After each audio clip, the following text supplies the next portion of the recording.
بسم اللہ الرحمن الرحیم. The art digital network سے میں ہوں عاطف خالد ستی.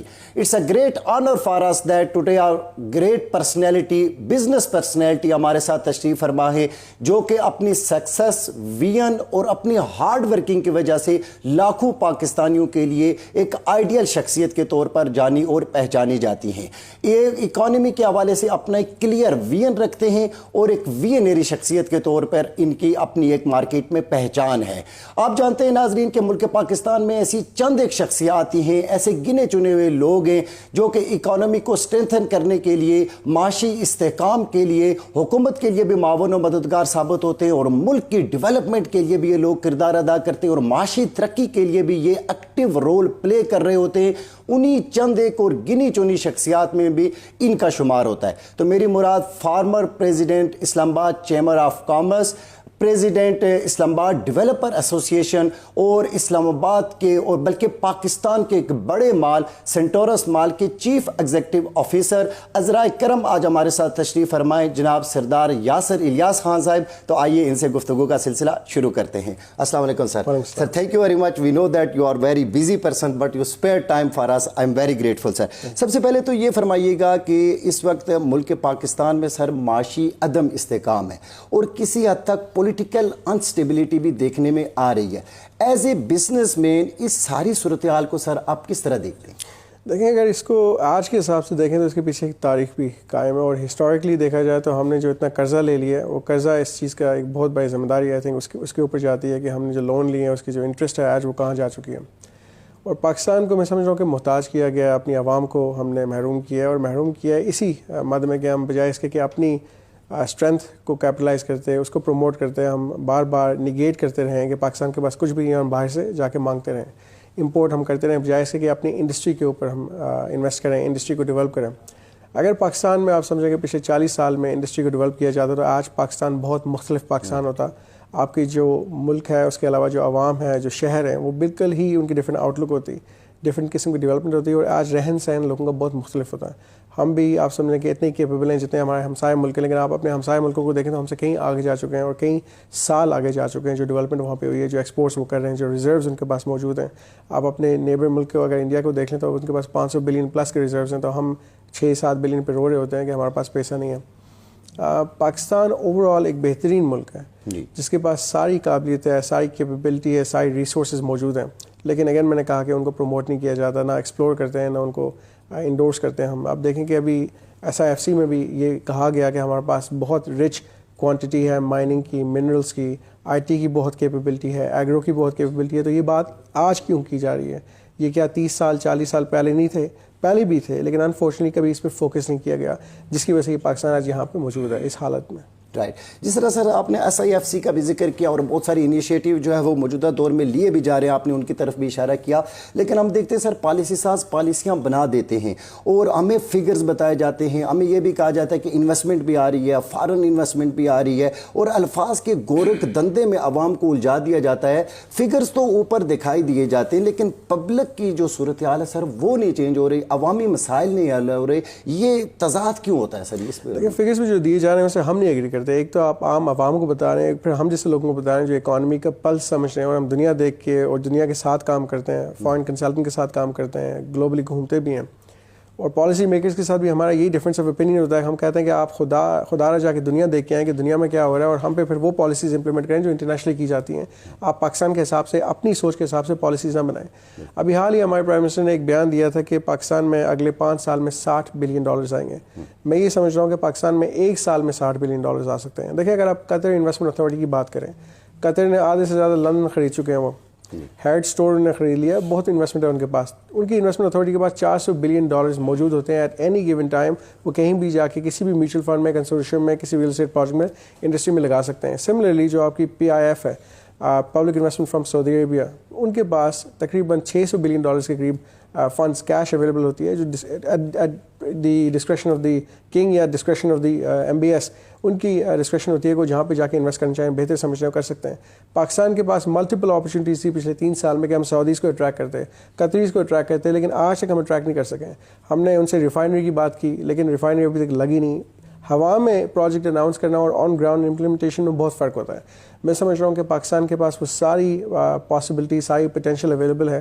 23 سے 24 آپ کے پاس یہ اسپیشل اکنامک زونز اویلیبل ہیں, لیکن ان کے اوپر ہم کچھ کر نہیں رہے. آپ کی ڈیولپمنٹ ہو رہی ہے, آپ کی انویسٹمنٹ ہو رہی ہے, لیکن بہت مائنر اسکیل پہ ہو رہی ہے. میں سمجھ رہا ہوں کہ آپ جا کے باہر اگر سعودیز کو کہتے ہیں کہ یہاں پہ ہم اچھا پلانٹ لگا لیں, ایگرو سے متعلق ہو, سولر سے متعلق ہو, الیکٹرک وہیکل سے ریلیونٹ ہو, جو یہاں پروڈکشن ہوگی ری ایکسپورٹ ہم کریں گے, مڈل ایسٹ میں ری ایکسپورٹ ہم کریں گے, سینٹرل ایشیا میں, اس سے بینیفٹ ان کو بھی ملے گا. لیکن میں سمجھ رہا ہوں کہ ساتھ ساتھ سب سے زیادہ بینیفٹ پاکستان کا ہوگا. امپلائمنٹ یہاں کریٹ ہوگی, انڈسٹری یہاں پہ ڈیولپ ہوگی, اور میڈ ان پاکستان کا ایک پروڈکٹ ہوگا. آج تک آپ دیکھیں آپ میڈ ان پاکستان کی ایک گاڑی نہیں بنا سکیں. ہم کوئی پروڈکٹ آپ ایسا لا کے دکھا دیں جس پہ ہم کہیں کہ this is truly made in Pakistan, سوائے ٹیکسٹائل کے, سوائے لیدر کے, اس کے علاوہ بہت ساری سیگمنٹس ہیں. آپ ماربل کی انڈسٹری آپ دیکھ لیں, آپ کے پاس جو جیمز یہاں پہ موجود ہیں ہر طرح کا آپ کے پاس یہاں پہ ماشاء اللہ, اگر روبی ہے, ایمرالڈ ہے, آپ کے پاس ملٹیپل اسٹونز ہیں یہاں پہ, لیکن اس لیول پہ پروموٹ نہیں ہے, اس لیول پہ ان کی سرٹیفکیشن نہیں کی جا رہی. تو بہت ساری سیکٹرز ہیں جس میں ان کی انویسٹمنٹ لائی جا سکتی ہے. تو میں سمجھ رہا ہوں کہ صرف اوورسیز پاکستانی سے ہم ایکسپیکٹ نہ کریں, بہت ساری اور بھی کمپنیز ہیں, ترکی سے آ سکتی ہیں, چائنا سے, ہم ان کے ساتھ JVs کر سکتے ہیں. لیکن میرا ایک سوال ہے کہ آپ کے پچھلے 3 سے 4 سال میں جتنی آپ کی ڈفرینٹ فارم, چاہے BOI ہو, فارن منسٹری ہو, آپ کی منسٹری آف کامرس ہو, جب وہ باہر جاتے ہیں روڈ شوز کرنے کے لیے, اول تو روڈ شو آپ سامنے نہ ہونے کے برابر ہیں, لیکن جب وہ جاتے ہیں تو بزنس کمیونٹی میں سے کتنے لوگ لے کے جاتے ہیں ساتھ, یا ریلیونٹ لوگوں کو کتنا لے کے جایا جاتا ہے ساتھ. ابھی بھی آپ کی SIFC کی ایک ٹیم گئی تھی دبئی میں, تو میرا سوال تھا کہ ہم میں سے کتنے لوگ گئے ہیں اس میں. ہم جائیں گے تو وہ لوگ زیادہ سنیں گے ہماری, کیونکہ ہم بیٹھے ہوئے مارکیٹ کے اندر, اور پلس ہم بیوروکریٹس نہیں ہیں, ہم گورنمنٹ آفیسز نہیں ہیں, ہم پرائیویٹ سیکٹر کو ریپرزینٹ کریں. تو نیچرلی وہ ہم سے سننے چاہتے ہیں کہ پاکستان میں کیا حالات ہیں, پاکستان میں کن سیکٹرز میں پاسبلٹیز ہیں, پوٹینشیل ہے. کیونکہ ہم تو سب کے ساتھ نیٹ ورک کرتے ہیں. ہم اگر ریل اسٹیٹ میں تو ہم جانتے ہیں کہ فارما میں کون کر رہا ہے, اگر فارما میں کوئی ہے تو وہ جانتا ہے کہ ٹورزم میں کون کام کر رہا ہے. ہماری ایک نیٹ ورک ہے. جو دوسرے لوگ اوورسیز بیٹھے ہیں وہ ہم سے کنیکٹ کرنا چاہتے ہیں. ہم G2G نہیں B2B کی بات کر رہے ہیں. دس از دا فیوچر آف پاکستان, اور اسی پہ ہمیں فوکس کرنا چاہیے. رائٹ سر, آپ اکانومی کو بھی سمجھتے ہیں, اور سر آپ کا ایک ایکسپیرینس بھی ہے. آپ یہ فرمائیے گا کہ 76 ایئرز ہو گئے ہمیں, اور ہم ابھی تک وہ ٹارگٹ نہیں اچیو کر سکے. اور آپ کا یہ ہماری اخبار میں, بلکہ میں ابھی دیکھ رہا تھا کہ آج یہ اسٹیٹمنٹ لگی ہے, آپ یہ فرما رہے ہیں کہ گورننس بہتر ہو تو معیشت غیر معمولی انداز میں ترقی کر سکتی ہے. میں سر آپ سے یہ پوچھنا چاہ رہا ہوں کہ ہمارے ناظرین کو یہ رہنمائی فرمائیے کہ خرابی کی وجہ کیا ہے. کیا بیوروکریسی میں خرابی ہے, یا حکومتوں کا ٹوٹنا, کنٹینیوٹی نہیں ہوتی, مارشل لا لگ جاتے ہیں, ڈیموکریٹک گورنمنٹ آتی ہیں پھر اپنی مدت پوری نہیں کرتی, یا کرپشن؟ آپ کی نظر میں کہاں پہ خرابی ہے جس کی وجہ سے 76 ایئرز ہو گئے ہم اپنے ٹارگٹس کو اچیو کرنے میں ناکام؟ دیکھیں, آپ کسی سے بھی کبھی بھی کہیں بھی بات کر لیں, چاہے کارپوریٹ سیکٹر میں آپ بات کریں گے تو وہ آپ کو ایک اپنا 5 ایئر کا پلان دے گا یا 10 ایئر پلان دے گا. سملرلی ان ڈیولپ ملکوں کی بات کریں یا ڈیولپنگ کنٹریز کی بات کریں جو اگلے 2030 کی بات کر رہی ہیں, 2040 کی بات کر رہے ہیں. سعودیہ کی آپ ایگزامپل لے لیں کہ ویژن دے رہے ہیں آپ کو اگلے 10 سال کی, UAE آپ 10 سال کی ویژن دے رہا ہے, یورپین ممالک تو ویسے بھی ہم سے کئی 100 سال آگے ہیں. تو ان ملکوں کی بات کریں جو ہم سے نزدیک ہیں. آپ آج تک پاکستان میں کوئی ویژن نہیں دے سکے 5 سال کی, 10 ایئرس کی, جس کی بیس پہ میں اپنی پلاننگ کر سکوں, میں ایز اے کمپنی پلان کر سکوں, میں ایز اے گروپ پلان کر سکوں, میں نے اگلے 5 سال میں اس پالیسی کے مطابق یہ کرنا ہے, یا میں نے ان اپرچونیٹیز کے ساتھ میں نے اپنی ڈیولپمنٹ کرنی ہے. لیکن وہ ہے نہیں. تو آپ دیکھیں کہ آپ کی جو پولیٹیکل انسٹیبلٹی ہے اسی پہ آپ کی اکنامک انسٹیبلٹی ہے, اور پھر ساتھ ایک سیکورٹی سچویشن ویسے بھی میں سمجھ رہا ہوں پاکستان نے بہت اس میں سفر کیا ہے, لیکن وہ چیز الحمدللہ اب ختم ہو چکی ہے. پاکستان اسٹیبل ہو چکا ہے, لیکن پولیٹیکل اسٹیبلٹی آج تک نہیں آ سکی, اور اس کی وجہ سے ایک نیکسٹ 10 ایئر یا 5 ایئر پلان ہم نہیں دے سکے. اب اس پلان کے بغیر نہ میں انویسٹ کر سکتا ہوں یہاں پہ, نہ میں گرو کر سکتا ہوں, نہ کوئی اوورسیز انویسٹر آ کے انویسٹ کرے گا. اس کو پتہ ہی نہیں ہے کہ اگلے 2 سال میں کیا ہوگا, 5 سال اور 10 سال تو بہت دور کی بات ہے.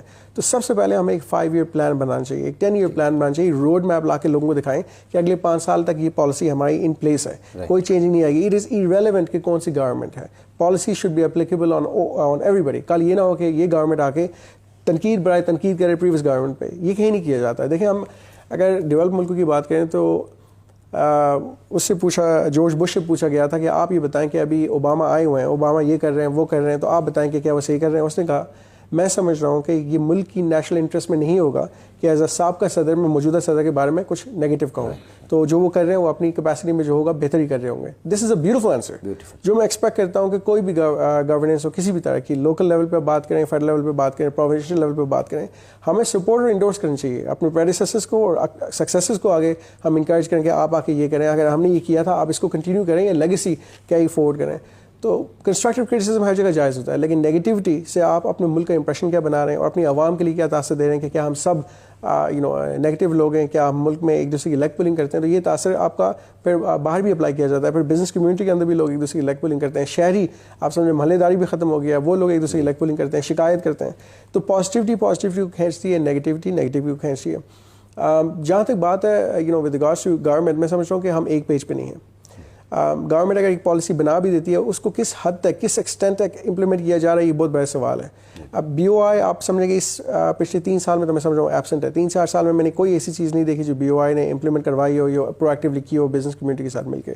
آپ کا جو یہ دبئی میں ایکسپو ہوا تھا، Dubai expo was just a marketing gimmick, نہ صرف پاکستان کے لیے، میں سمجھ رہا ہوں پوری دنیا کے لیے. دبئی نے ٹورسٹ وہاں پہ لایا تھا. دبئی نے کہا تھا ایکسپو کے اندر آپ نے دیکھا کیا ہم اپنی پروڈکٹس اینڈ سروسز وہاں پہ دے رہے تھے، کیا ہم نے کوئی ایم او یو سائن کیے. It was just to showcase what these countries have to offer. وہ بھی آپ سمجھیں کہ 10% شو کیس کی ہم نے چیزیں وہاں پہ.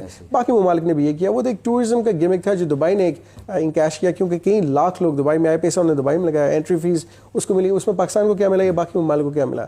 تو ہم بھی ایسے ایونیوز کریٹ کر سکتے ہیں. اگر آپ کے پاس ایکسپو سینٹر بنا ہوا ہے کراچی میں، لاہور میں ایکسپو سینٹر بنا ہوا ہے، آپ کے پاس ایک اسلام آباد کا ایکسپو سینٹر ہو، یہاں پہ ہم شو کیس کریں. ساتھ ساتھ آپ اپنے پروڈکٹس اینڈ سروسز کو یو ہی لے کے جائیں. وہاں پہ آپ کے فوڈ ایکسپو ہوتا ہے، وہاں پہ ریئل اسٹیٹ ایکسپوز ہوتے ہیں. ہم اپنی کمپنیز کو یہاں سے وہاں لا کے دکھائیں کہ what does Pakistan has to offer.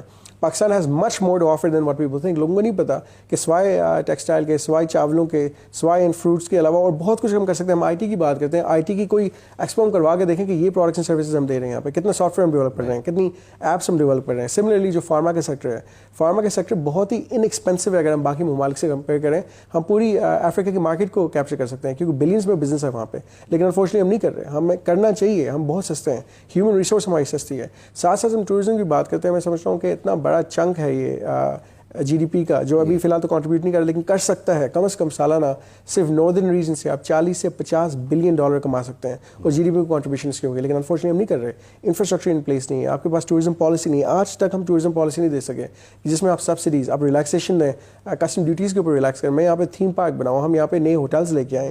جو ابھی آپ کے ہوٹل چینز ہیں وہ لمیٹڈ ہیں. آپ کے پاس ڈومیسٹک ٹریولر بہت زیادہ ہے. لیکن اگر میں کہہ رہا ہوں کہ وداؤٹ پالیسی یہ کوئی انویسٹر 20 سال تک ویٹ نہیں کرنے والا پیسے واپس آئیں، کیونکہ آج کیپٹل انویسٹمنٹ بہت زیادہ ہے. کاسٹ آف لینڈ کہاں پہ ہے، کاسٹ آف اکوپمنٹ کہاں پہ ہے، پلس ایل سیز آپ کی 1-1.5 سال سے بند تھی، اس کا الگ سے امپیکٹ ہے.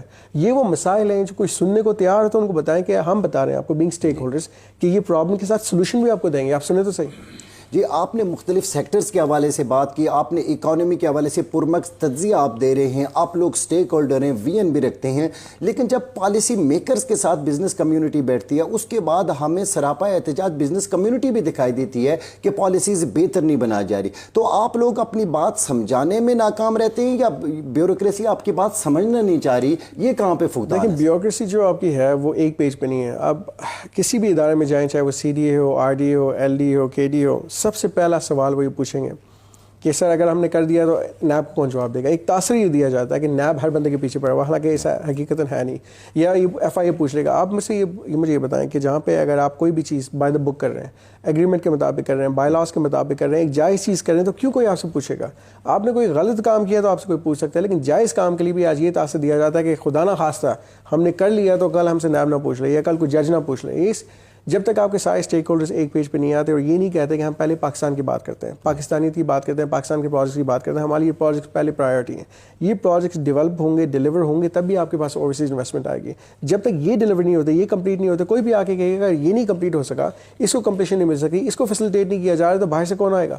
آپ کو بس ون ونڈو آج تک نہیں قائم ہو سکا. ہم بات کرتے ہیں چارٹر آف اکانومی کی، چارٹر آف اکانومی آج تک نہیں ہو سکی، حالانکہ یہ پرائیورٹی ہے، یہ اول ترین ترجیح دینے والی بات ہے، لیکن اس پہ کوئی بات نہیں کر رہا. تو میں سمجھتا ہوں کہ بیوروکریسی کا سب سے بڑا المیہ یہ ہے کہ ان کو امپاور نہیں کیا جاتا. اگر امپاور کیا گیا ہوتا تو آج تک چیزیں بہت بہتر ہوتی ہے. کیونکہ ہمیشہ میں نہیں دیکھا ہے کہ کوئی بھی ادارے میں کسی بھی آفس سے بات کریں، وہ کہتا ہے کہ صرف فلانے کو دیکھیں نا وہ جیل گیا تھا، فلانے کو دیکھیں وہ کورٹ میں گیا ہوا ہے، فلانے کو دیکھیں آج بھی اس کو شو کاز سرو کیا گیا. یہ چیزیں ختم ہونی چاہیے. اگر کسی نے بھی اپنی کیپیسٹی میں کوئی جائز کام کیا ہے، ایگریمنٹ کے مطابق کیا ہے، بائی لاس کے مطابق کیا ہے، اس کو نہ تنگ کریں. کیونکہ تاثر یہ دیا جاتا ہے کہ میں نے اس کا کام کیا تھا، اس کے ساتھ یہ ہوا تھا، میں کروں گا تو میرے ساتھ بھی یہ کیا جائے گا. تو دس از رانگ.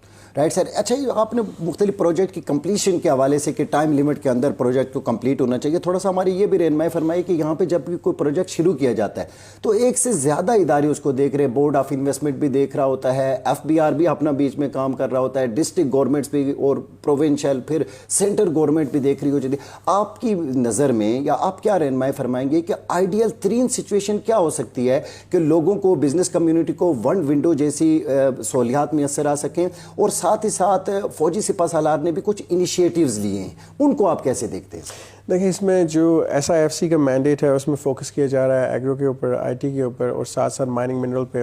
میں سمجھتا ہوں کہ اس میں مزید سیکٹر ایڈ کرنا چاہیے. ریئل اسٹیٹ ڈیولپمنٹ بہت میجر سیکٹر ہے, ٹورزم بہت میجر سیکٹر ہے, ایک پوری انڈسٹری ہے, اس کو اس میں لانا چاہیے. اور ساتھ ساتھ اسی مینڈیٹ کو پش کرنا چاہیے BOI کے اندر, پش کرنا چاہیے CDA کے اندر, اور جو ریلیونٹ ہمارے باقی ادارے ہیں.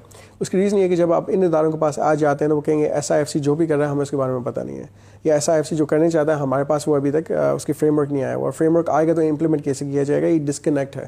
جب تک آپ کی پالیسیز SIFC کی بن کے ان اداروں میں نہیں آتی اس وقت یہ ادارے اس کو انڈورس نہیں کر سکتے, کیونکہ وہ یہ کہتے ہیں کہ ہماری جو فریم ورک ہے اس کے اندر SIFC فال نہیں کرتا. 3 سال تک SIFC چلے گا, 3 سال بعد کیا ہوگا, ہمیں کس کو جواب دینا ہے. یہ 4 سال 5 سال تک چلے گا, اس کے بعد کون اکاؤنٹیبل ہوگا. یہ بہت بڑا ایک سوال یہ ہے. سیکنڈلی جب آپ بات کر رہے ہیں with regards to the local institutions, میں یہ سمجھ رہا ہوں کہ کوئی بھی پروجیکٹ کیا جا رہا ہے ایک کسی بھی ڈومین میں کسی بھی پروونس میں کیا جا رہا ہے تو اس کی جو بھی بائی لاز ہیں, جو بھی اس کے رولز اینڈ ریگولیشنز, اس کے مطابق وہ پلان کیا گیا تھا, اس کے مطابق وہ ڈیزائن کیا گیا تھا, اس کے مطابق وہ بن رہا ہے. لیکن کیا وہ ادارے اس کو فیسیلیٹیٹ کر رہے ہیں؟ کیا وہ ادارے, جس سے میں نے بات کی کمپلیشن سرٹیفکیٹ اس کو دے رہے ہیں کہ اگر پروجیکٹ بن چکا ہے تو کیا آج آپ نے اس کو سرٹیفکیٹ ایشو کیا ہے تاکہ اس کے اوپر اونرشپ ہو, اس کو ٹائٹل ڈیڈ مل سکے. اگر اپارٹمنٹ بلڈنگ کی ہم بات کریں تو میجارٹی آپ کے پاس اسلام آباد میں بلڈنگس کے پاس کمپلیشن سرٹیفکیٹ نہیں ہے, تو کل کوئی بھی ادارہ کہہ سکتا ہے آپ تو بغیر کمپلیشن کے یہاں پہ آکیپائی کر کے بیٹھے ہوئے ہیں. یہ ایک سوال اس لیے اٹھتا ہے کہ اس کا رائٹ ہے کہ آپ اس کو کمپلیشن نہیں, یا ہر اپارٹمنٹ اونر کے پاس کا رائٹ ہے کہ اس کے پاس ٹائٹل ڈیڈ ہو تاکہ وہ بینک کے پاس پلیج کر کے کل فائنانس لے سکے. آج آپ نہیں لے سکتے فائنانسنگ بھی, آپ دیکھیں کاسٹ آپ کی کتنی زیادہ, لیکن میں ایک بیسک چیز بات کر رہا ہوں کہ وہ ادارے اس کو سپورٹ کریں. پھر آپ بات کریں بجلی کی, آپ بات کریں گیس کی, باقی یوٹیلیٹی کنیکشنز کی بات کریں, انفراسٹرکچر میں روڈ کی بات کریں, یہ ساری چیزیں جو اس کا رائٹ ہے.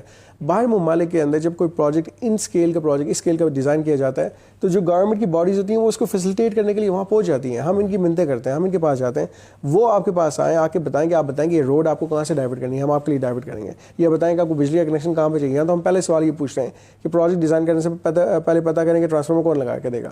یہ بیسک چیزیں ہوتی ہیں جو آپ کا رائٹ ہے. ہمیں ان چیزوں کے پیچھے نہ سوچنا چاہیے نہ ایفرٹ کرنی چاہیے, بائی ڈیفالٹ آپ کو ملنی چاہیے. جب تک یہ چیزیں آپ کو نہیں مل رہی آپ کو فیسیلیٹیٹ نہیں کیا جائے گا. لوکل انویسٹمنٹ بھی ڈسکریج ہوگی, انٹرنیشنل انویسٹرز بھی نہیں آئے گا. میں اگین وہی کہہ رہا ہوں کہ $60 بلین کی بات کی جا رہی ہے, اتنا پیسہ آپ کو پاکستان میں ملے گا. میں آپ کو بتاؤں کہ پاکستان میں آج اگر آپ اٹھا کے دیکھ لیں بینکس کی ڈیٹیل تقریباً almost $20 ٹریلین پلس لوگوں نے بینک میں ڈپازٹ کیا ہے, کیونکہ اتنی انٹرسٹ وہاں سے مل رہی ہے. تو یہ پیسہ بینک میں نہیں رکھنا چاہیے, ہمیں انویسٹ کرنا چاہیے مارکیٹ کے اندر. سملرلی اگر ہم بات کریں اوور آل پاکستان میں جو بہتری آئی ہے, میں سمجھتا ہوں کہ جو ہمارے SFSLR کو کریڈٹ جاتا ہے, جو انہوں نے انٹر بینک اور اوپن مارکیٹ ریٹ کو میں سمجھ رہا ہوں الائن کیا ہے, اب اس میں ٹوٹل 1.25% کا ڈفرینس آ رہا ہے. تو state bank is happy, we are happy as Pakistani. میں سمجھ رہا ہوں کہ یہ بہت بڑا المیہ تھا کہ ہم انٹر بینک سے جب کمپیئر کرتے تھے اوپن مارکیٹ ریٹ بہت فرق تھا. تو نیچرلی جو لوگ پلے کر رہے تھے کرنسی کے ساتھ ان کو تھوڑا سا آئی تھنک شٹ اپ کال دی گئی ہے. یہ ہمارے لیے بہت امپورٹنٹ تھا. پلس وہ یہ چاہتے ہیں کہ پاکستان ترقی کی طرف آئے. ہم اگر ایک 15 سال پہلے کا ٹینیور دیکھیں تو اس وقت بھی ہمارے جو اس وقت کے SFSLR تھے انہوں نے اس میں بہت کام کیا تھا. ایکسپورٹس آپ کی گرو ہوئی تھی, آپ کی اسٹیبلٹی آئی تھی, ریزروز آپ کی گرو ہوئی تھی. تو آئی تھنک یہ وقت آ گیا جب ہمیں انہی کو دعوت دینی چاہیے کہ آپ آ کے اس ملک کو صحیح ٹریک پہ لے کے جائیں, کیونکہ یہ بہتر سمجھتے ہیں. میں فرملی اس بات میں بلیو کرتا ہوں کہ جن لوگوں نے اپنی زندگی دے دی ہے اس ملک کے لیے, 30 سال 40 سال جن لوگوں نے سرو کیا ہے, وہ کبھی بھی اس کے بارے میں برا نہیں سوچ سکتے, کبھی بھی اس کا برا نہیں چاہ سکتے. وہ ٹرولی پیٹریٹ پاکستانی ہیں, اور ہم انہیں سے امید لگا کے بیٹھے ہوئے ہیں کہ وہ جو بھی کریں گے بہتر کریں گے. اور ہم ایکسپیکٹ کرتے ہیں کہ وہ بہتری آج لے کے آئیں, کیونکہ اگر آج نہیں لائی تو پھر کب, کیونکہ ہم بہت کچھ دیکھ چکے ہیں, بہت گھاؤ کھا چکے ہیں. اور میں سمجھ رہا ہوں کہ ہم نے سارا مشکل وقت دیکھ لیا ہے, زلزلے بھی ہم نے دیکھے, ریسنٹ فلڈز بھی ہم نے دیکھے, ہم نے کووڈ کو بھی جھیل لیا, اور اس سے اچھا خاصا اکانومی کو نقصان ہوا. آپ سمجھیں کہ 5 سے 6 سال ہم پیچھے جا چکے ہیں. پلس جو ڈیویلیوشن ہوئی ہے ہماری 2018 سے لے کے 2023 تک, اس میں ہماری اوور آل ویلتھ کم ہو چکی ہے. کسی بھی پاکستانی سے بات کر لیں, چاہے وہ عام شہری ہو یا کوئی ٹائکون ہو, کیونکہ ہماری جو بائنگ پاور تھی 2018 میں, اس وقت ڈالر کہاں تھا اور آج آپ کا جو ڈالر ہے وہ کہاں پہ ہے. تو اوور آل بائنگ پاور ہماری کم ہوئی, ہماری پراپرٹیز کی ویلیو کم ہو گئی ہے. تو آج وہ وقت آ چکا ہے کہ ہم واپس ریسیٹ بٹن دبا کے پاکستان کو واپس آگے لے کے جائیں. ریسیٹ بٹن دبا وہی سکتے ہیں. میں سمجھ رہا ہوں یہ کیپیبلٹی, یہ کیپیسٹی, یہ طاقت انہیں کے پاس ہے. جی, پاکستان کی بہتری کے لیے ریسیٹ بٹن کو دبا کے پاکستان کو جو ہے وہ بہتری کی طرف لے جانا چاہیے. اور آرمی چیف کے اقدامات ملک کی مفاد میں اور انتہائی لائق تحسین ہے. سردار یاسر الیاس خان صاحب سے گفتگو کا سلسلہ جاری ہے. یہاں پہ لیتے ایک بریک کے بعد دوبارہ حاضر ہوتے ہیں. بریک کے بعد دوبارہ خوش آمدید. آج کی نشست میں ہمارے ساتھ موجود ہیں farmer president Islamabad, chairman of commerce and industry, president Islamabad developer association اور چیف ایگزیکٹو آفیسر سینٹر اور اسمال ملک پاکستان کی معروف کاروباری شخصیت سردار یاسر الیاس خان صاحب, اور ہم ان کے ایکسپرٹ اوپینین سے مستفید ہو رہے ہیں. اچھا سر, ہم اسلام آباد میں بیٹھ کے آپ کا انٹرویو کر رہے ہیں. اسلام آباد میں ہر طرح کی دیگر شہروں کی نسبت چونکہ شہری اقتدار ہے, سہولیات بھی میسر ہیں, اور زیادہ تر لوگ چاہ رہے ہیں کہ اب اسلام آباد کی طرف موو کریں اور یہاں پہ آ کے آباد ہونا چاہ رہے ہیں. ہم دیکھ رہے ہیں کہ اسلام آباد میں آبادی کا دباؤ بڑھ رہا ہے, تو اس آبادی کے دباؤ کو کنٹرول کرنے کے لیے کیا کرنا چاہیے, اس میں سی ڈی اے کی کیا ذمہ داری بنتی ہے, پلس ہماری سر یہ بھی رہنمائی فرمائیے کہ سی ڈی اے اور آر ڈی اے جو ہاؤسنگ سوسائٹیز کو این او سیز جاری کرتی ہیں, کیا اس پہ آپ مطمئن ہیں یا کو تھوڑا بہت اس میں تبدیلی آنی چاہیے, بہتری کیسے آ سکتی ہے, اور آبادی کو کیسے کنٹرول کرنا چاہیے اس شہر کے ماحول کو بچانے کے لیے؟ دیکھیں, ایک تو ہم نے پچھلے 5 سال میں ایک ہیوج سرج دیکھی ہے اربن گروتھ میں اور اربن ڈیولپمنٹ میں, کیونکہ ڈیمانڈ ڈریون ہے. آپ کی 200 ملین سے ہم all of the sudden 250 million پہ ہم پہنچ چکے ہیں آبادی کی جو آپ کی گروتھ ہے. اسی کے ساتھ جو آپ کی ڈیمانڈ ہے ہاؤسنگ کی وہ گرو ہو چکی ہے. تو آج آپ کے پاس اس آبادی کے اگینسٹ 14 سے 15 ملین گھروں کی ریکوائرمنٹ موجود ہے, چاہے وہ اپارٹمنٹ ہوں چاہے وہ گھر ہوں. تو ڈیولپرس تو یہی چاہتے ہیں کہ جتنی میکسیمم ڈیولپمنٹ ہو, چاہے وہ ورٹیکل ہم بات کریں یا ہارزونٹل گروتھ کی بات کریں. میں نہیں سمجھتا یہ کہا جاتا ہے کہ ہم اپنی ایگریکلچر لینڈ تباہ کر رہے ہیں, ڈیفینیٹلی ہم اس میں ایک کنٹروورشل ٹاپک ہے, لیکن ساتھ ساتھ یہ دیکھا جائے کہ آپ کی ریکوائرمنٹ ہے تو لوگ کر رہے ہیں. ہمارا جو کلچر ہے وہ ورٹیکل لیونگ کا کم ہے اور ہارزونٹل کا لوگوں کو یہ خواہش ہوتی ہے کہ ایک گھر ہو بجائے اس کے کہ لوگ فلیٹ میں رہیں. حالانکہ میں مانتا ہوں کہ فلیٹ میں رہنا زیادہ اکنامیکل بھی ہے, زیادہ فیزیبل ہے, کیونکہ آپ زیادہ سیکیور ہوتے ہیں, آپ زیادہ سیف فیل کرتے ہیں. آپ کی ساری سروسز ایک بلڈنگ کے اندر ہوتی ہیں, چاہے آپ کا ہیلتھ کیئر ہو, آپ کی جمز ہوں, آپ کی پارکنگ ہو, آپ کو مالی کی ضرورت نہیں ہے, نہ آپ کو چوکیدار کی ضرورت ہے. تو اس لحاظ سے کاسٹ افیکٹو ہے اور اگین پاکستان کی ڈیولپمنٹ کے لحاظ سے بہتر ہے. So we should promote vertical living in Pakistan. Similarly جہاں اداروں کی آپ نے بات کی, یہاں کے اسلام آباد کی آپ ایگزامپل لے لیں تو یہاں ملٹیپل سیکٹرز ہیں جو نگلیکٹڈ ہیں, جہاں پہ کوئی پالیسی نہیں ہے, جہاں پہ بائی لاز انفورس نہیں کی جا رہی ہے, اور وہاں پہ ایلیگل ڈیولپمنٹ کی جا رہی ہے, ایلیگل گروتھ ہم دیکھ رہے ہیں. اور اس کے اوپر آئی تھنک ایک چیک اینڈ بیلنس کی سخت ضرورت ہے. اور اگر آج آپ نے نہ کیا, کل ان لوگوں کو آپ ویکیٹ نہیں کروا سکیں گے, ڈسپوزیس نہیں کر سکیں گے, کیونکہ آپ کو پتا ہے آپ کی جو لاز ہیں وہ کیا اسٹیٹ کرتی ہیں کہ ڈسپوزیشن الاؤڈ نہیں ہے. ایک بار قبضہ کوئی کر لے تو اس کو آپ واپس ویکیٹ کروانا ہے آپ کے لیے امپاسبل ہو جاتا ہے. تو آج میں سمجھ رہا ہوں کہ سی ڈی اے کو جا کے امیڈیٹلی چیک کرنا چاہیے. سملرلی آر ڈی اے کے علاقے میں بھی انکروچمنٹس ہو رہی ہوں گی, تو انکروچمنٹس کو ہم کلیئر کروائیں. اپنے خوبصورت شہر کو, یہ فیڈرل کیپٹل ہے آپ کا, اس کو ایز اے بینچ مارک لے کے چلیں. یہ آپ کے لیے ایگزامپل سیٹ کرے گا, یہ متھا آپ کا پورا ملک کا. تو لوگ سب سے پہلے فیڈرل کیپٹل کی طرف دیکھتے ہیں کہ یار یہاں پہ کیا ہو رہا ہے, تو اگر یہاں پہ کچھ غلط ہوگا تو یہ چیز باقی شہر بھی فالو کریں گے. لوگ کہیں گے یار کیپٹل میں تو لاز فالو نہیں کی جا رہے, تو ہم باقی شہروں میں بھی یہ کچھ کریں گے. تو یہ امپورٹنٹ ہے. ساتھ ساتھ آپ دیکھیں کہ آپ کی کیا انفراسٹرکچر ان پلیس ہے. آپ ویسٹ مینجمنٹ کی بات کریں, آپ کے پاس یہاں جو ویسٹ ہے آپ آج بھی دفن کر رہے ہیں, آپ آج تک ویسٹ پروسیس نہیں کر رہے ہیں. حالانکہ بلینز آف روپیز کی اس سے انکم جنریشن ہو سکتی ہے سی ڈی اے کی. تو ویسٹ مینجمنٹ پلانٹ اپنا ایک لگا لیں. آپ ریسائکلنگ پلانٹ لگا کے یورپ سے لا کے لگائیں, یو ایس سے لا کے لگائیں, چائنا سے لا کے لگائیں. دنیا میں یہ چیز کی جا رہی ہے, یہاں نہیں ہم کرتے. ہم آج بھی دیکھیں تو آپ کا سارا کچرا ڈمپ کیا جا رہا ہے, یہ لوگ جلا رہے ہیں. تو آپ دیکھیں گے جو اسماگ آپ کا لاہور میں, پنجاب میں, وہ اسماگ آپ اسلام آباد میں بھی آپ کو فیل ہوگا, کیونکہ کچرا ہے یہاں پہ, آلودگی بہت زیادہ ہے, پلاننگ نہیں ہے. سملرلی آج جو آپ کی گروتھ ہے اس حساب سے آپ کے پاس کیا پانی کی پروویژن ہے. یہاں پہ پانی کی بھی قلت ہے, گیس کی قلت ہے. اکثر ہم نے دیکھا ہے ونٹرز میں یہاں پہ گیس نہیں ہوتی. یہ بیسک چیزیں ہیں جو ہماری لیے پرائرٹیز ہونی چاہیے کہ آپ بتائیں گے نیکسٹ 5 ایئر پلان کیا ہے, کہ جتنی آپ کی گروتھ ہو رہی ہے, جتنی ڈیولپمنٹ ہو رہی ہے, جتنی بلڈنگیں بن رہی ہیں, جتنی سوسائٹیز بن رہی ہیں, کیا ہم ان کو پاور اور گیس اور یوٹیلیٹیز دیکھ سکتے ہیں ساری, کیا دے پائیں گے ساری. یہ ایک بیسک سوال ہے. اینڈ سملرلی آئی تھنک جو آپ کی پلاننگ پروویژنز ہے وہ چینج ہونی چاہیے. آج جہاں پہ ہم بات کرتے ہیں سوسائٹیز کی, ہم کسی بھی پروجیکٹ کی بات کریں, جو سیل ہو رہی ہے وہ سیل ہونی چاہیے تھرو آتھرائز ایجنٹس. 2 چیزیں ہمیں کرنی چاہیے, چاہے سی ڈی اے کی بات کریں, آر ڈی اے کی. یو ای کے اندر ریرا کے ایک ماڈل ہے, ریئل اسٹیٹ ریگولیشن اتھارٹی, اور یہ باقی ممالک میں بھی ایسے کیا جاتا ہے. سب سے پہلے اسکرو اکاؤنٹ کا کانسیپٹ, کہ اگر کوئی بھی ڈیولپر یا کوئی بھی پیسے لیتا ہے تو ہمیں اسکرو اکاؤنٹ میں ڈالنا چاہیے, تاکہ ایک انویسٹر کا پیسہ اس میں سیکیور ہوگا. وہ اسکرو اکاؤنٹ کا جو فنڈ ہوگا صرف ڈیولپمنٹ کے لیے یوز کیا جائے گا, اس سے آپ کی انویسٹمنٹ سیکیور ہو جائے گی. سیکنڈلی ہم پروموٹ کرتے ہیں کہ جتنے آپ کے اسٹیٹ ایجنٹس ہیں ان کے پاس ایک لائسنس ہو. اس میں ہماری ایک بڑی نون ایسوسیشن یہاں پہ اسلام آباد real estate agent association IEA کے نام سے. تو میں سمجھ رہا ہوں کہ ان کو آن بورڈ لے کے ہمیں یہاں پہ ایک لائسنس کا فارم بنانا چاہیے, کہ ہر ایک اسٹیٹ ایجنٹ کے پاس ایک لائسنس ہوتا ہے. آپ کو پتا ہو ایک آتھرائزڈ ریئل اسٹیٹ ایجنٹ آپ کو کوئی پراپرٹی دکھا رہا ہے, پراپرٹی بیچ رہا ہے, چاہے وہ گھر ہو, فلیٹ ہو, زمین ہو, کل آپ اس کو اکاؤنٹیبل ٹھہرا سکتے ہیں, چاہے وہ ایسوسیشن اس کو آن کرے یا وہ سی ڈی اے سے انڈورس ہو یا وہ آر ڈی اے سے انڈورس ہو. تو ہمیں چیزوں کو ریگولیٹ کرنا پڑے گا, ان کو ایک فریم ورک میں لانا پڑے گا, تاکہ ان کے اوپر چیک اینڈ بیلنس ہو. پھر لوگوں کے ساتھ یہاں پہ زیادتی نہیں ہوگی, کوئی کنفیوژن نہیں ہوگی, مس انڈرسٹینڈنگ نہیں ہوگی اور فراڈ نہیں ہوگا. رائٹ. اچھا سر, آپ پریزیڈنٹ بھی ہیں اسلام آباد ڈیولپر ایسوسیشن کے. تھوڑا سا اس ایسوسیشن کے حوالے سے ہمارے ویورز کی معلومات میں اضافہ فرمائیے کہ آپ کے اہداف کیا ہیں, آپ نے اسلام آباد کی ترقی کے لیے کیا کام کیا ہے, اور آپ کو اپنی کام کرنے میں کیا پرابلم اور کیا دشواریوں کا سامنا ہے. دیکھیں, ہم نے اس ایسوسیشن کو فارملائز کیا تھا انہی چیزوں کو فیس کرتے ہوئے کہ جب ہم انڈیویجولی اپنے مسائل لے کے جاتے ہیں سی ڈی اے کے پاس یا آر ڈی کے پاس, تو وہ انڈیویجولی ہمیں ہینڈل کرتے ہیں. یا مس ہینڈل کرتے ہیں, کیونکہ ہمارے ساتھ ہر انڈیویجول کے ساتھ ان کا ڈفرینٹ طریقہ کار ہوتا ہے. تو ہم نے کہا کہ ہم سب کیونکہ ایک ہی ساتھ کام کرتے ہیں, ایک ہی جیسا ہمارا کام ہے, تو کیوں نہ ساتھ مل کے ہم اپنے پرابلمس کو, چیلنجز کو ٹیکل کریں. ہم یہ ہمیشہ ایک ایگزامپل میں دیتا ہوں کہ چند انگلیوں کو آپ لیں گے تو جو انگلیاں ہیں وہ انڈیویجولی تو ان کی کوئی اسٹرینتھ نہیں ہے, لیکن جب انگلیوں کو آپ جوائن کر کے ایک مٹھی کو بناتے ہیں تو مٹھی کی طاقت ہوتی ہے. تو ہم نے ایک مٹھی کی طرح ایسوسیشن کو بنایا جس میں ریناؤنڈ ڈیولپرز ہمارے اسلام آباد کے جو پائنیئرز میں سے ہیں, جن نے میجر پروجیکٹس یہاں پہ کیے ہوئے ہیں, جیسے سلور اوکس ہے آپ کے پاس یہاں پہ, ہماری میجورٹی جو F9 کی بلڈنگ سامنے بلڈنگیں بن رہی ہیں, F10 F11 میں جو بلڈنگیں بنی ہیں, ڈپلومیٹک انکلیو میں ہمارے ڈیولپرز کام کر رہے ہیں. تو یہ ریناؤنڈ ڈیولپرز ہیں جو کہ بائی لاس کو سمجھتے ہیں, پالیسیز کو سمجھتے ہیں, اور انٹرنیشنل ایکسپوجر ہے ان کے پاس. اس ایسوسیشن کا مین آبجیکٹیو یہ تھا کہ ہم اس شہر میں بہتری لے کے آئیں, بائی لاز اپنے امپروو کروائیں. ہم اپنی جو ہائٹ کی لمیٹیشنز ہیں, FAR کی لمیٹیشنز ہیں, جس سے ہر چیز آپ کی رکی ہوئی ہے. اب بلو ایریا کا آپ اسٹرپ دیکھیں یہاں پہ آپ کے پاس G+10 G+20 بلڈنگز نہیں ہونی چاہیے, یہاں G+60 G+70 آپ کے پاس بلڈنگس ٹاورز آپ کی بنی چاہیے. یہ اسٹرپ دوبارہ نہیں بنے گا, بلینس کا یہ لینڈ کی اس کی ویلیو, اور CDA مزید کما سکتا ہے. آپ اگر FAR بیچیں گے تو انکم آپ کو آئے گی, انکم CDA کو آئے گی. سملرلی جو کمپلیشن کی ہم بات کر رہے تھے, ہم سمجھانے کی ان کو کوشش کر رہے ہیں اسی ایسوسیشن کے تھرو کہ آپ ہمیں کمپلیشن سرٹیفکیٹ ایشو کریں تاکہ ٹرانسفر CDA کے پاس آئیں گے.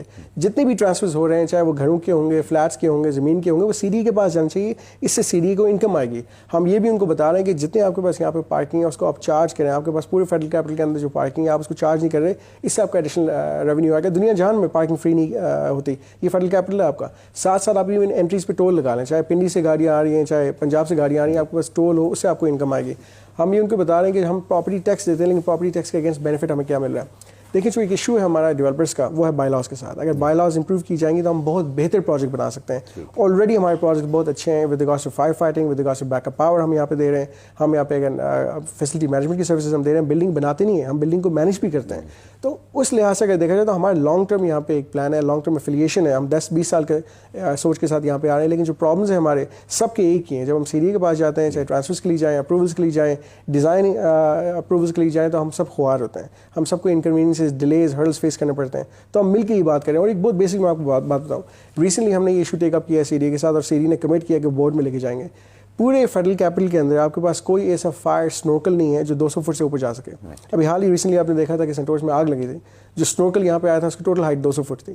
تو وہ تو ہم شکریہ ادا کریں گے سول ڈیفینس کا, along with نیوی, پاک ایئر فورس, پاک آرمی, جس کی انتظامیہ یہاں پہ موجود تھی. اس کے ساتھ ہماری اپنی ٹیمز یہاں پہ تھی. چھت پہ, روف ٹاپ پہ جا کے ہمارے فائر ہوز ویلز استعمال کیے گئے تھے. ہمارے آلریڈی اسپرنکلرز تو لگے ہوئے تھے, لیکن کیونکہ آگ باہر سے جب ایسکلیٹ ہونا شروع ہوئی تو باہر سے ہم نے ہوز ویل کے تھرو اوپر سے پانی پھینکا.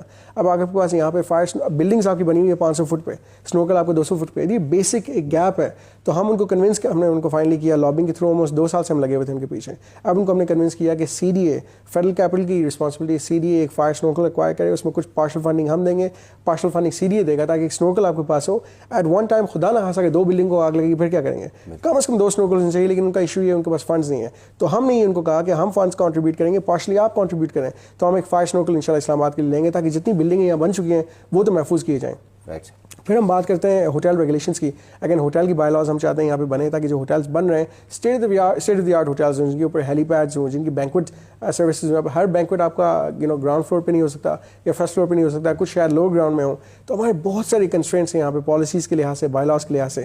چینج آف یوز کے ایشوز ہیں یہاں پہ, کہ ایک پلاٹ اگر ہاسپٹل کا تھا اس کو کمرشل میں کنورٹ کریں, یا کمرشل کا پلاٹ ہے اس کو کنورٹ کریں ہاسپٹل میں, اس کے آپ چارجز دیں CDA کو. CDA ایک چیز پہ چارجز لیں. انکروچمنٹ کی اگر بات کی جائے تو ہم نے یہ CDA سے کروایا کہ جو آپ کی بلڈنگز ہیں جن کے روف ٹاپ پہ ریسٹورینٹ بنا ہوا ہے یا پلازوں کے اوپر ریسٹورینٹ بنا ہوا ہے, اس کو بند نہ کریں, اس کو آپ ڈیمالش نہ کریں. اس سے آپ ریگولرائزیشن کی فی لیں, اس کو کہیں کہ آپ ریگولرائز کر دیں, فی لیں, چارجز لیں, اس کو کنورٹ کر دیں, کمرشل کنورٹ کر دیں. اس کو آپ کو انکم آئے گی اور اس کا بزنس چلے گا. وہ اکانومی میں کنٹریبیوٹ کر رہا ہے, وہ ٹیکس ادا کر رہا ہے, وہ روزگار کریٹ کر رہا ہے. تو اگر اس نے غلطی کر لی اس کو ختم نہ کریں, اس کو آپ ریگولرائز کر دیں. ہر جگہ پہ پروویژن ہوتی ہے, بلڈنگ میں ایڈیشنل اسٹوری آپ اس کو دے دیں, اس سے آپ کی انکم آئے گی. تو CDA کے پاس ملٹیپل ایونیوز ہے کمانے کے, اور یہ آئیڈیاز ان کو ہم دے رہے ہیں کہ ہر چیز کا ایک حل ہے. بند کرنا یا ڈیمالش کرنا is not the solution. Finding the way forward, next کیا ہوگا. ہم ہمیشہ پرابلمس کا سولوشن ڈھونڈتے ہیں, بجائے اس کی پرابلم کو کہیں کہ بند کر دو. یہ آسان حل ہے پاکستان میں. ہم کبھی بھی نہیں کہتے کہ اس چیز کو بند کیا جائے. That's the worst thing we can do. Right sir. اچھا سر, آپ ریسرچ بھی کرتے رہتے ہیں, آپ دنیا کا بھی مطالعہ کرتے رہتے ہیں, آپ نے مختلف ممالک کی بھی اپنے انٹرویو میں ایگزامپلس پیش کی ہیں. آپ یہ فرمائیے ہمارے ناظرین کی رہنمائی کے لیے اور میری معلومات میں اضافہ فرمائیے کہ ہمارا ایک ادارہ ہے federal board of revenue FBR.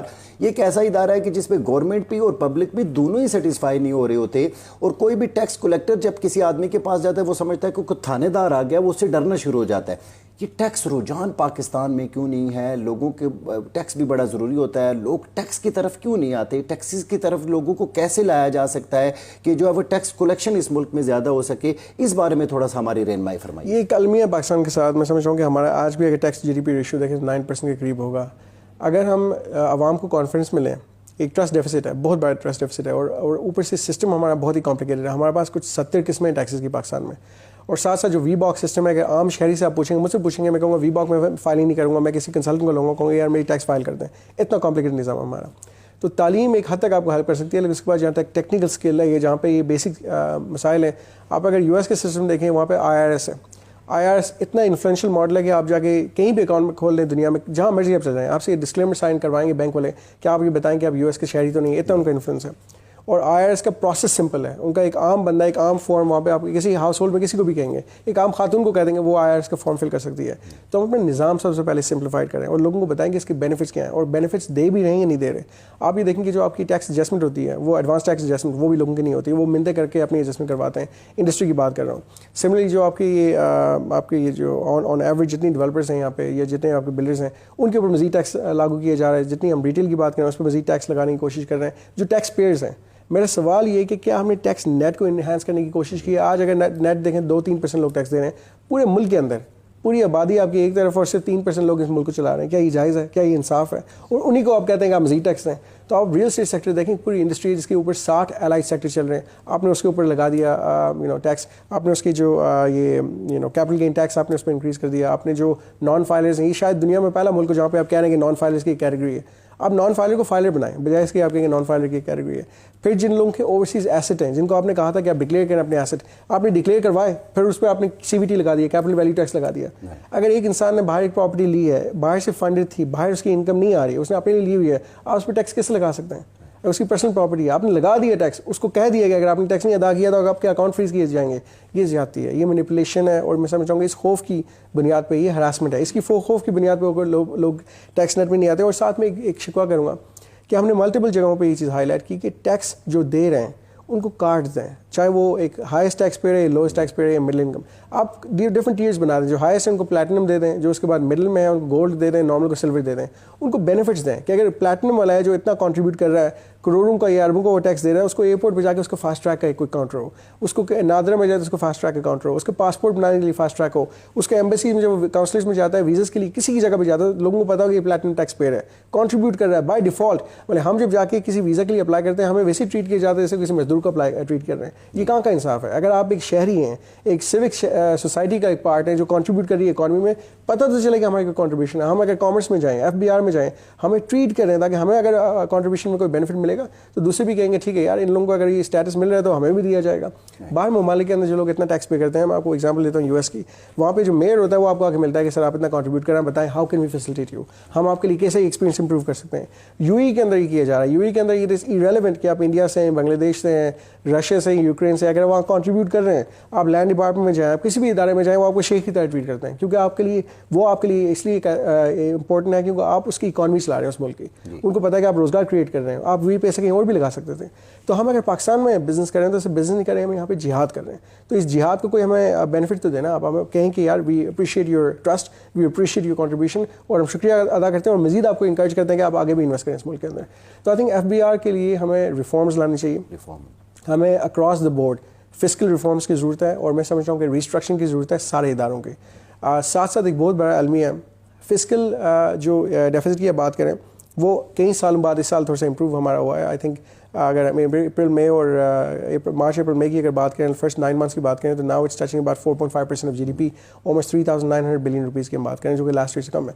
لیکن ساتھ ساتھ جو اس سال کا آپ کا ٹارگیٹ ہے FBR کا اس فسکل ایئر کا, وہ تقریباً 9.2 ٹریلین ہے, جو بہت بڑا ٹارگیٹ ہے. اور میرا سوال ہے کہ وہی ٹارگیٹ آپ 3% لوگوں پہ ڈال رہے ہیں, تو کیا ہمارے ساتھ زیادتی نہیں کی جا رہی کہ آپ ہمیں ہی کہہ رہے ہیں؟ ایک چیز اور میں سمجھ رہا ہوں بہت بڑا گیپ ہے کہ جو ٹیکس کلیکشن ہے ہماری, اس میں کہیں لوگ ہیں جو اگنورڈ ہیں, جو نظر آ رہے ہیں لیکن ان کو ہم اگنور کر رہے ہیں. خاص کر کے جو ہمارا طبقہ ہے آپ کو پتہ ہے ریٹیل کا, اس میں کئی اچھے ریٹیلرز ہیں جو کنٹریبیوٹ کر رہے ہیں, لیکن کہیں جو نہیں کر رہے, جو ہماری گرے مارکیٹ ہے, بلیک مارکیٹ ہے, اس میں جا کے آپ ان سے ٹیکس لیں. ان علاقوں میں جائیں جہاں پہ آپ کو جو نظر آتا ہے وہیں پہ آپ جا کے اپنا زور آزماتے ہیں, لیکن ان جگہوں پہ جائیں جہاں پہ ٹیکس نہیں دے رہے ہیں, ان سے بھی پوچھیں کہ یار آپ کا کوئی فرض بنتا ہے اپنا حق ادا کریں اس ملک کی طرف. IMF کے دباؤ پہ ریئل اسٹیٹ پہ بھی ٹیکس زیادہ ہے. دیکھیں IMF میں یہ کہہ رہا ہوں کہ ہمارے لیے اس سے بڑا بلیک ہول نہیں ہو سکتا, اس سے نکلنا ہے ہم نے. یہ ہم 23 بار 24 بار ان کے بعد جا چکے ہیں, اور ایک کرایہ دار ایک لینڈر آپ کو ہمیشہ ویسے ٹریٹ کرے گا جیسے کوئی بھی لینڈر ٹریٹ کرے گا. وہ ڈکٹیٹ کریں گے ٹرمس کہ آپ نے یہ کرنا ہے, وہ کرنا ہے, ہر پالیسی وہ آپ کی مینیپولیٹ کریں گے, اسٹیٹ بینک کی پالیسیز وہ مینیپولیٹ کریں گے. تو آئی تھنک IMF سے ہمیں نکلنا چاہیے. جو پاکستان کی انکم ہے وہ یہیں سے جنریٹ ہو سکتی ہے, اس پروگرام سے آپ نکل جائیں. آپ اگر یہ پیسے چاہیں گے تو 6-7 بلین آپ پاکستان سے کلیکٹ کر سکتے ہیں. آئی کین پرومس یو اتنی ویلتھ یہاں پہ اویلیبل ہے. آج آپ دیکھیں جو آپ کے پچھلے 1 سال میں 2 سال میں جو گاڑیاں بکی ہیں, سب سے مہنگی ترین گاڑیاں پچھلے 2 سال میں پاکستان میں سیل ہوئی ہیں اور امپورٹ بھی ہوئی ہیں. میں بات کر رہا ہوں 25 کروڑ کی ایک گاڑی ہے, 40 کروڑ کی ایک گاڑی ہے, 60 کروڑ تک گاڑیاں یہاں پہ آئی ہیں, بکی ہوئی ہیں. یہ پیسہ موجود ہے یہاں پہ, یہ ویلتھ یہاں پہ پاکستان میں موجود ہے, لیکن انفارچونیٹلی گورنمنٹ کو یہ ویلتھ کلیکٹ کرنی نہیں آتی. اس کی ریزن یہ ہے کہ there is a huge trust deficit and there is a huge issue with regards to policies. جی, معروف کاروباری شخصیت سردار یاسر الیاس خان صاحب یہ فرما رہے ہیں کہ وہ پاکستان میں بزنس نہیں بلکہ جہاد کر رہے ہیں. سردار یاسر الیاس خان صاحب کے بارے میں آپ کو بتاتا چلوں, جیسا کہ آپ جانتے بھی ہیں کہ یہ ایک بڑے کاروباری اور سیاسی خانوادے کے چشم و چراغ ہیں. ان کے والد سردار الیاس خان صاحب کو پاکستان نے ستارہ ہے پاکستان سے بھی نوازا.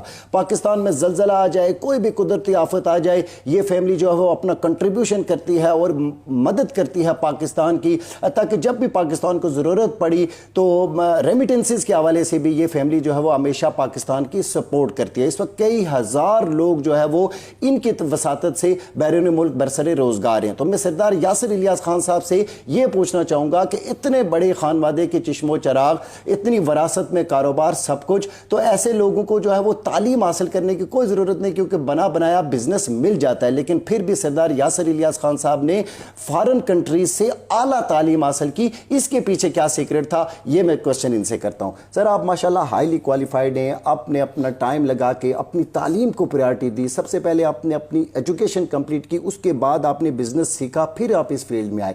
ایسا کیوں ہوا سر؟ آپ کے پاس تو تھا سب کچھ, آپ نے اسٹرگل کیا. نہیں, یہ ایک مسکنسیپشن ہے, میں سمجھ رہا ہوں, یہ ہم نے اپنے والد صاحب سے سیکھا. والد صاحب ہمیشہ یہ کہتے تھے کہ آپ سے زندگی میں, اچھا زندگی ایک رولر کوسٹر کی طرح ہے, اس میں اتار چڑھاؤ ہمیشہ ہوتا ہے, اور آپ سے سب کچھ لیا جا سکتا ہے کیونکہ آپ کو نہیں پتا, خدا نہ خاصا حالات ایسے آ جائیں کہ آپ کے پاس کچھ بھی نہ ہو. جو واحد چیز آپ سے کوئی نہیں لے سکتا وہ آپ کی تعلیم ہے, چاہے وہ کوئی تھیوری ہو یا ٹیکنیکل شعبہ ہو. جیسے ہم بات کرتے ہیں فائنانس کی, ہم بات کرتے ہیں میڈیسن کی, ہم بات کرتے ہیں انجینئرس کی, یہ وہ ٹیکنیکل شعبہ جاتے ہیں جس سے کوئی آپ سے یہ علم لے نہیں سکتا, اور یہ علم فار لائف آپ کے ساتھ رہتا ہے. اور میں سمجھتا ہوں کہ اس کی بنیاد کے اوپر آپ ترقی کرتے ہیں زندگی میں. میں جو بھی میرے پاس کوالیفیکیشن دی, آپ سمجھیں کہ میں کسی زیادہ ایکسپیرینس بندے سے بیٹھا ہوں.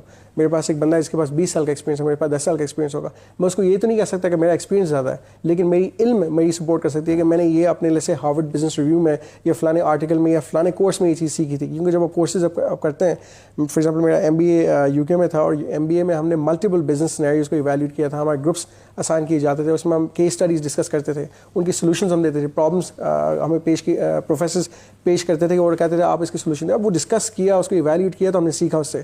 ہم نے فار ایگزامپل اسٹیو جابس کا ایک ٹائم تھا, ہم نے اس کو ڈسکس کیا کہ اسٹیو جابس خدا نہ خواستہ جب اس وقت وہ حیات تھے, ہم نے کہا فوت ہو گئے تو دین واٹ نیکسٹ اس کی لیگیسی کون کیری فورورڈ کرے گا. تو اس میں ہم نے ان کو آئیڈیاز دیے کہ جو اس میں لمیٹیشنز ہیں اس ماڈل میں, کہ there is no third party interface available in Apple. Apple is a holistic solution, جس میں ایپل کہتے ہیں کہ we don't want any third party embedment. اس کی ریزن یہ تھی کہ ایپل یہ سمجھتا ہے کہ ہمارا اپنا ایکو سسٹم ہے. تو فار ایگزامپل ایپل آج بھی آپ دیکھیں گے SD کارڈ جس میں آپ نہیں لگا سکتے. تو ہم نے ان کو یہ پروپوز کیا تھا کہ we should open Apple up to new interfaces جس میں ایپل میں فلیکسیبلٹی اور پروویژنز ہوں.